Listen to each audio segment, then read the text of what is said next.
There's a Chinese rap blogger who sings on foreign streets, lyrics that make no sense at all, almost no line actually holds together. But the foreigners watching are entranced, nodding along to the beat, shouting their approval. The video makes its way back to China, and the comments section erupts in laughter. Watching this scene, people's first reaction is that it's funny. A beautiful misunderstanding. The foreigners don't understand Chinese, so they've been fooled. But is there another possibility, that we're the ones being fooled, not the foreigners? That we never actually heard what the song had to offer in the first place? Someone who doesn't understand Chinese at all, listening to Chinese rap, has no way to pass the meaning of the lyrics. He doesn't have that ability, and he doesn't carry that burden either. All he can receive is the sound itself, the density of the rhymes, the plosive snap of the syllables, the rise and fall of the flow, the purely auditory push and pull of pacing between one word and the next. Being unable to understand accidentally pushes him into a purer position. He can only, and needs only, feel what the line sounds like. A Chinese listener, by contrast, never had that option to begin with. You understand Chinese, so your brain can't switch off the impulse to pass meaning. The moment the lyrics come out, you instinctively try to understand what they're saying. And the moment you notice the content is empty, the logic doesn't hold. One line doesn't follow from the last. Your internal judgment kicks in immediately. This is just written for comic effect. You're punished by your own comprehension. Understanding should be an advantage. Here it becomes a wall instead, blocking you from the pure pleasure of sound you could otherwise have felt directly. Behind this contrast lies a whole system of judgment that's simply misaligned. Good rap should have content, should tell the truth, should have attitude, should rhyme, and rhyme with substance. This is a standard that almost never gets questioned in most Chinese listeners' minds.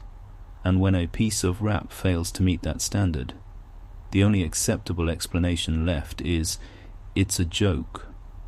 Because the possibility that something could exist purely for the sake of sound itself, with no need to convey any meaning at all, simply isn't part of the evaluative framework we're used to. It has to be filed away as a joke before it's allowed to exist at all. This isn't one person's problem. It's a shared auditory training that an entire generation carries. Tracing this training back to its roots, you may have to go back a very long way. Thousands of years ago, the phrase "wen yi zai dao," "when yi zai dao," writing exists to carry the way, had already fixed the reason for Chinese writing's existence. A piece of writing is like a cart, and the principle it conveys is the cargo loaded onto it. The entire meaning of the writing's existence is to deliver that cargo to its destination. This metaphor runs through the whole of China's ancient literary educational tradition. The value of the written word was never allowed to stand on its own. It always had to point toward, carry, and transmit something higher, ethics, moral instruction, whatever it might be, so long as it wasn't itself. Later, the imperial examination system welded this logic, shut for another 1,300 years. The eight-legged essay and the examination poem tested through extremely rigid formal rules whether a person could precisely articulate orthodox thought, rigor of form, which should by rights have been a kind of luxury, was here entirely co-opted into a utilitarian selection game, turned into a stepping stone for career advancement. Within this system of values, exquisite linguistic form could never be justified as something worth pursuing in its own right. It always had to prove it served some higher purpose. Any language game that broke free of this framework, that took pure pleasure in form for its own sake, inherently lacked the standing to be taken seriously by the mainstream. But that doesn't mean Chinese people never played this kind of game. Doggerel, couplets, lantern riddles, the rapid-fire rattling lists, in crosstalk comedy, guankou, these have always existed and thrived quite a bit. A crosstalk performer can rattle off a long string of dish names or place names at breakneck speed, content utterly meaningless, the pleasure coming entirely from the precision of pace, rhythm, and breath control. This ought to be an exceptionally pure game of sound. Doggerel deliberately pursues that quality of making no logical sense, yet rhyming delightfully. The tension of absurdity, mismatched against form, is itself the entire point of the pleasure. What lets these things exist is a shared posture. The moment they open their mouth, they preemptively lower themselves, announcing, "I'm not serious, I'm just joking around, don't compare me to real writing."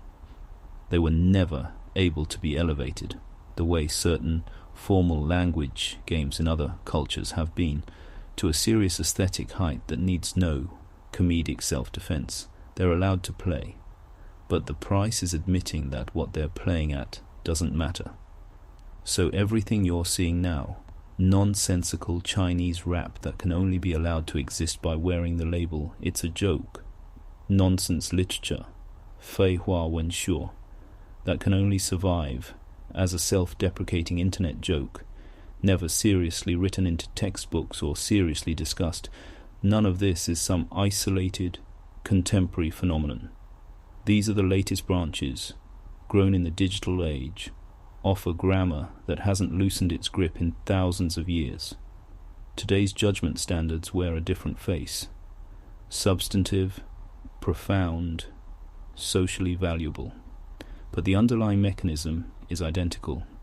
Any linguistic practice that has broken free of the mission to convey something can only earn permission to exist by first bowing and saying, "I know I don't mean anything, please don't take me seriously."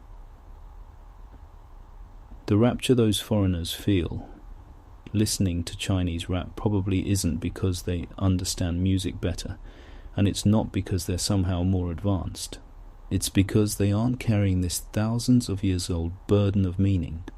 In the grammar of their own culture, pure pleasure in sound was already allowed to exist openly, in broad daylight, with no need to disguise itself as a joke.